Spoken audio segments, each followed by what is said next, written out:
Hello students, आज हमारा topic है क्लास 12th के लिए। आज हम पढ़ेंगे एलसी ऑक्सीलेटरी सर्किट या टैंक सर्किट। इसको कंप्लीट स्टडी करेंगे हम।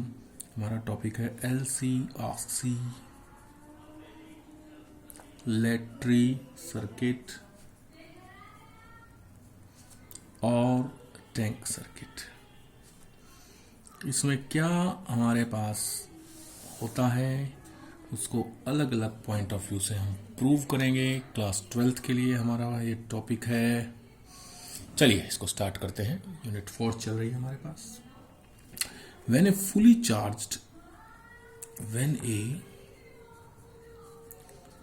चार्ज्ड कैपेसिटर, एक कैपेसिटर जो पूरे चार्ज है, when a fully charge capacitor is placed when a fully charged capacitor is placed or joined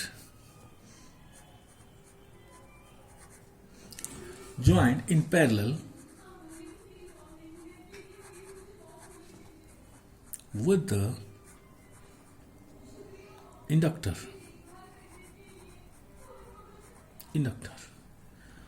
then it makes the tank circuit. तब ये क्या बना देता, हमारे पास एक टैंक सर्किट बना देता। क्लियर है? हमने क्या किया, एक फुली चार्ज कैपेसिटर लिया और एक इंडक्टर के साथ उसको जोड़ दिया। Capacitor is fully charged, positive plate, negative plate. हमने इसको एक इंडक्टर के साथ जोड़ दिया। इस समय पूरी की पूरी एनर्जी इलेक्ट्रोस्टैटिक एनर्जी है। कितनी है आपके पास? Half CV²। आपको पता होगा कैपेसिटर में एनर्जी होती है हाफ CV²। इंडक्टर में होती है मैग्नेटिक एनर्जी। ये क्या है? UB = 0। क्यों? क्योंकि कैपेसिटर फुली चार्ज है और इंडक्टर अनचार्ज है। ठीक है, तो हमारे पास क्या होगा basically, then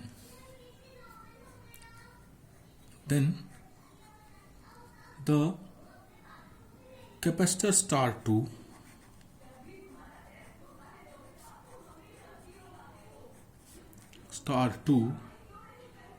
discharge through inductor.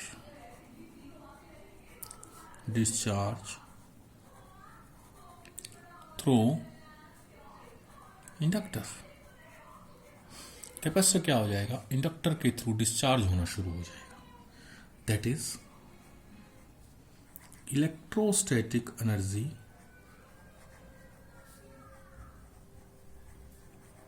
energy stored in capacitor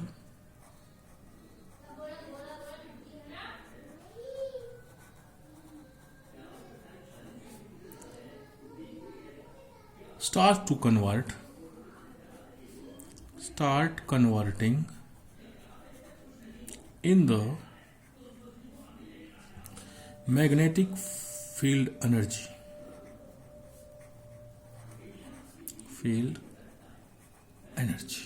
clear है? फर्स्ट सर्किट ये होगा आपके पास। इसके बाद क्या हो जाएगा आपके पास नेक्स्ट में, कि आपका इंडक्टर चार्ज होना स्टार्ट हो जाएगा, कैपेसिटर डिस्चार्ज होना स्टार्ट हो जाएगा। ठीक है, आपका इंडक्टर चार्ज होना स्टार्ट हो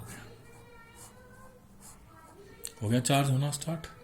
इस समय आपकी सारी एनर्जी क्या हो जाएगी? UE इलेक्ट्रोस्टैटिक तो हो गई 0 और UB हो जाएगी हाफ LI², जो इंडक्टर में स्टोर होती है मैग्नेटिक एनर्जी, हाफ LI²। ठीक है, क्लियर? As in figure 2। चले आगे। अब क्या होगा जब इंडक्टर फुली चार्ज हो जाएगा? When the inductor is fully charge, when the inductor is fully charged, जब इंडक्टर फुली चार्ज हो जाएगा, अब इंडक्टर क्या करने लग जाएगा? दोबारा से कैपेसिटर को स्टार्ट करने लग जाएगा। ठीक है, then it in turn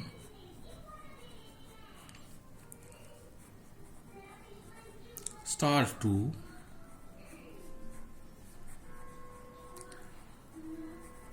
recharge the capacitor, but in opposite direction. But in opposite direction मतलब क्या होगा आपके पास, जब इंडक्टर पूरा चार्ज हो जाएगा ये क्या करना शुरू कर देगा, ये वापस चार्ज करना शुरू कर देगा किसको, कैपेसिटर को, लेकिन ऑपोजिट डायरेक्शन में कैसे शुरू कर देगा, नेगेटिव प्लेट क्या हो जाएगी पॉजिटिव और पॉजिटिव प्लेट क्या हो जाएगी नेगेटिव। क्लियर हो गया।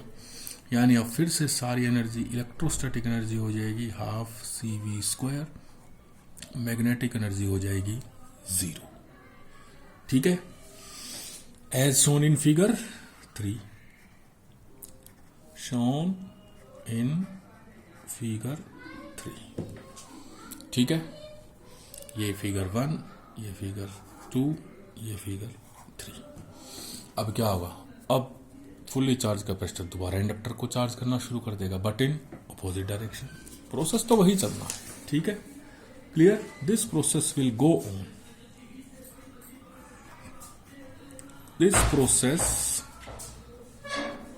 विल गो ऑन, ये प्रोसेस लगातार चलता जाएगा, on again and again, again and again. ठीक है, and we get energy oscillations, we get energy oscillations. These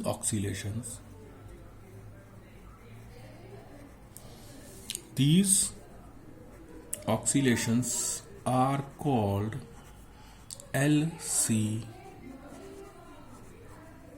oscillation। मतलब क्या हुआ हमारे पास, अब ये कैपेसिटर दोबारा चार्ज करेगा किसको, इंडक्टर को। कैपेसिटर तो हो गया discharge,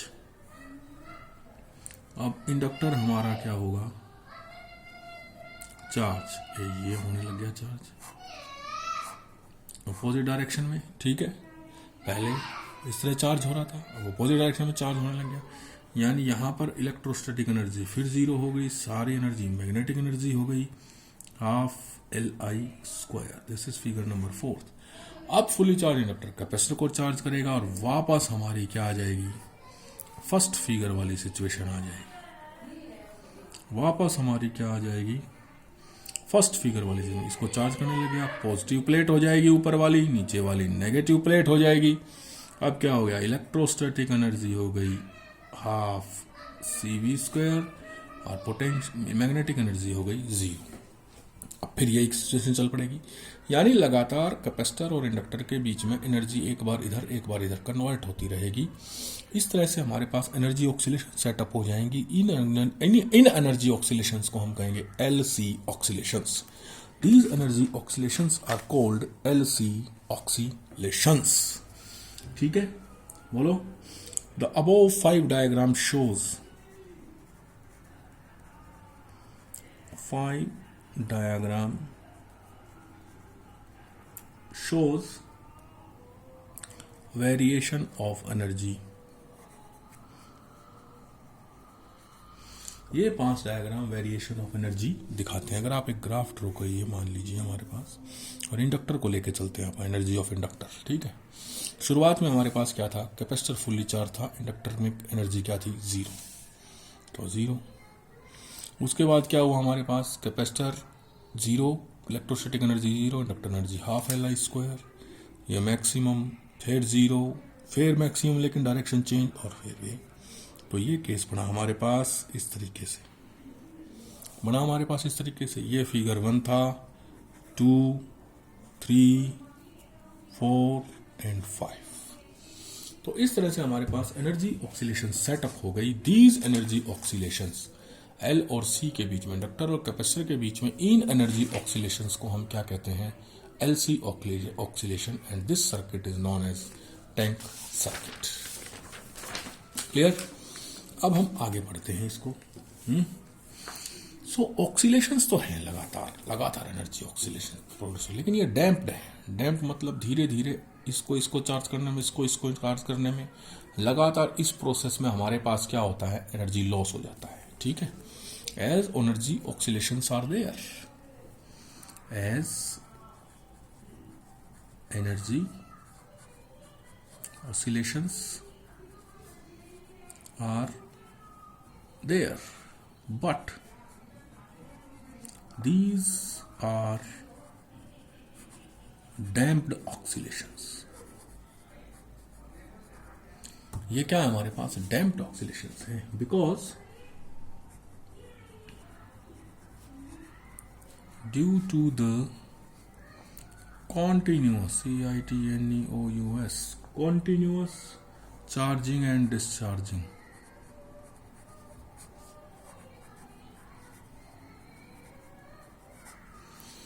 there is a loss of energy, there is a loss of energy. लगातार चार्जिंग और डिस्चार्जिंग से क्या हो जाएगी हमारे पास, there is a loss of energy, H is equal to I²RT। तो हमारे ये ऑक्सीलेशंस क्या होंगे, धीरे धीरे धीरे धीरे धीरे धीरे क्या हो जाएंगे, खत्म हो जाएंगे। ठीक है, अब हमें मैथमेटिकल प्रूफ देना है। अभी तक तो हमने कौन सा प्रूफ दिया है, थ्योरेटिकल प्रूफ कि वह एनर्जी ऑक्सीलेशंस जाएंगे। Mathematical proof,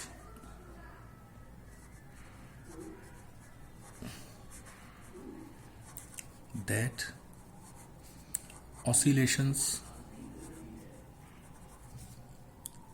are there, mathematical proof देते हैं ऑक्सीलेशंस आर देयर। सो हमारे पास क्या है, इसमें कैपेसिटर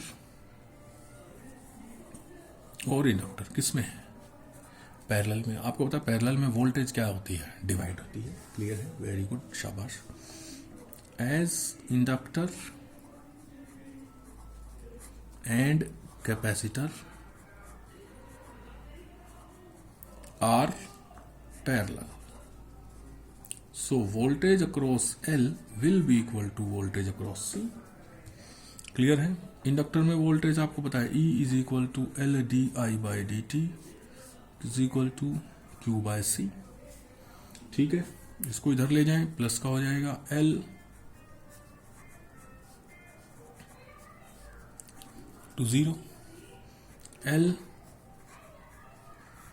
I को लिखते हैं dQ/dt,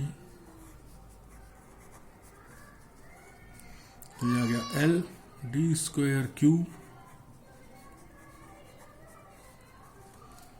0। ठीक है, और d²Q upon dt² is equal plus Q/LC is equal to 0। Compare करते हैं अब इसको, इक्वेशन को क्या करते हैं,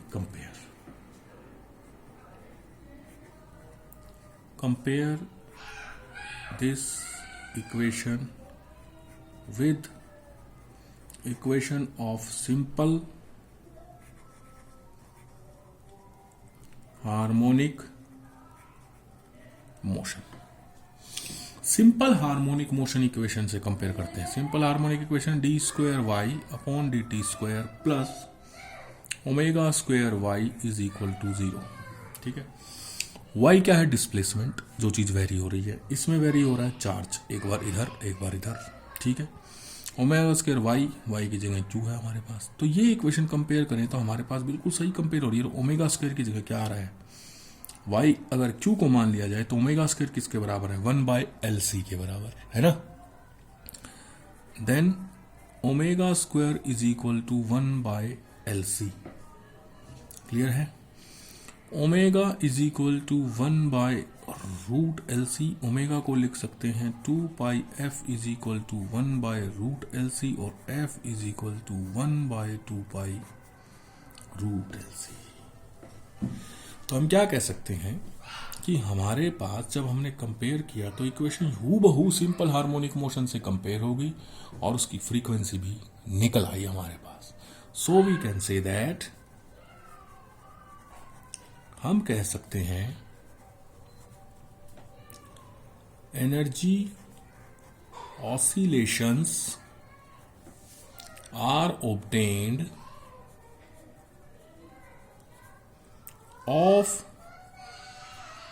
frequency f is equal to 1 by 2 pi root LC। Clear है? तो इस तरह से हम क्या कह सकते हैं, हमारे पास सिंपल हार्मोनिक मोशन की इक्वेशन कंपेयर करने में पता चलता है कि टैंक सर्किट में ऑक्सीलेशंस प्रोड्यूस होती हैं, energy oscillations of frequency 1 by 2 pi root. तो इसमें हमारे पास एक छोटा सा क्वेश्चन और बनता है, prove that total energy remain same in tank circuit. Prove कीजिए टैंक सर्किट में टोटल एनर्जी आपकी क्या रहती है, सेम रहती है। क्लियर है? चलिए, हमने क्या किया था, इनिशियल में एक फुल्ली चार्ज कैपेसिटर को क्या किया था, एक इंडक्टर के पास रखा था, है ना। लेट मान लिया Q naught is initial charge on capacitor, ठीक है। As we can say that Q is equal to Q node cos of omega t, since I is equal to I node cos of omega t लिखते ना अपन, ठीक है। तो ऐसे ही charge, current charge से मिलके बना है, चार्ज भी फ्लो कर रहा है, तो चार्ज भी इसी फॉर्म में फ्लो कर रहा है हमारे पास, Q node cos of omega t, ठीक है। I is equal to dt is equal to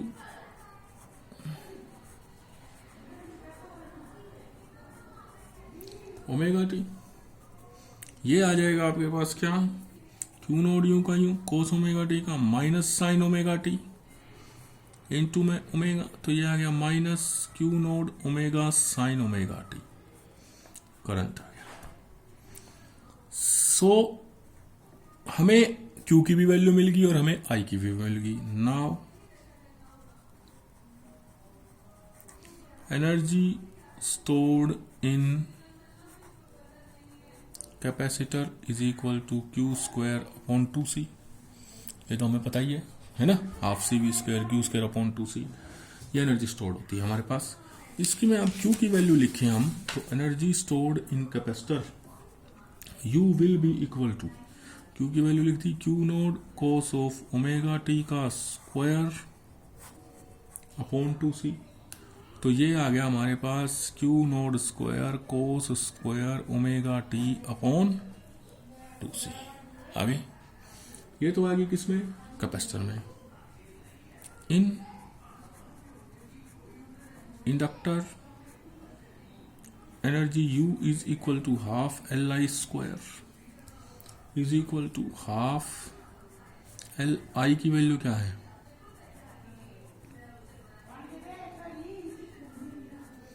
T का स्क्वायर, एनर्जी आ गई 1/2 Q naught square omega square sine square omega T. आ गई, बोलिए।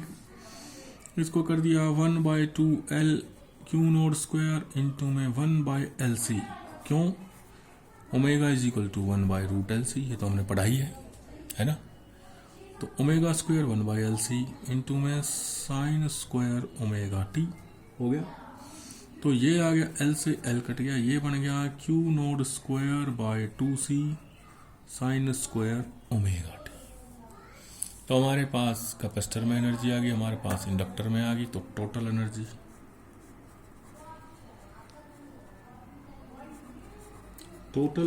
Will be equal to Q naught square upon 2C, add होंगे, दोनों में कॉमन आ गया, ये आ गया sine square omega T plus cos square omega T is equal to Q naught square by 2C।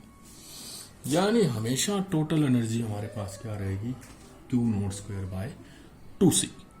So this is our proof that total energy remain same. Clear है? तो इतना ही करते हैं. ये था हमारा टैंक सर्किट या एलसी ऑक्सीलेशंस के बारे में कंप्लीट एक्सप्लेनेशन.